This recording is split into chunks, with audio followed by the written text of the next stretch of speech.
मुलाला निसर्गतच प्रत्येक मूल स्वतः शिकत असतं. खरं तर कित्येक गोष्टी तो आपल्या घरातून शिकूनच शाळेमध्ये येत असतो. पहिलीत आलेल्या मुलाचं पूर्वज्ञान काय आहे हे शिक्षकांना माहीत असणं खूप आवश्यक आहे. म्हणजे मूल आनंदाने शाळेत राहिलं पाहिजे, आनंदाने शिकलं पाहिजे. हे मुख्य उद्दिष्ट जर डोळ्यासमोर ठेवलं तर सुरुवात आपण हालचालीच्या भाषेने केली तर या सगळ्या हालचाली मुलांना घरात माहीत असतात.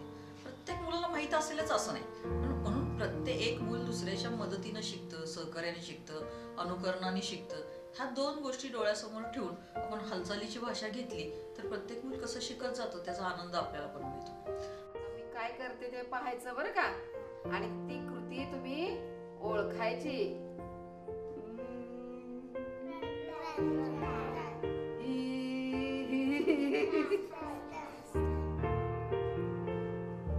आता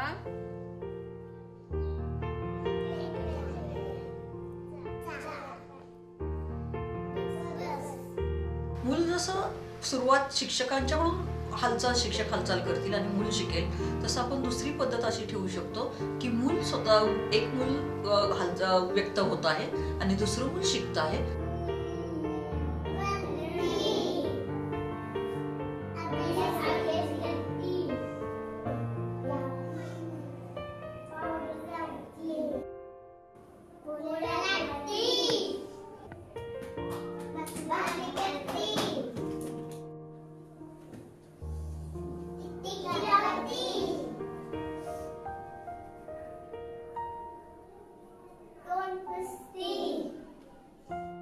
अशा पद्धतीने जरी काम सुरुवात केली तरी त्या पद्धतीने मुलांचं शिकणं सुरू होतं. ही सुरुवात केली तर मुलाचं शिकणं आनंदाने सुरू होतं.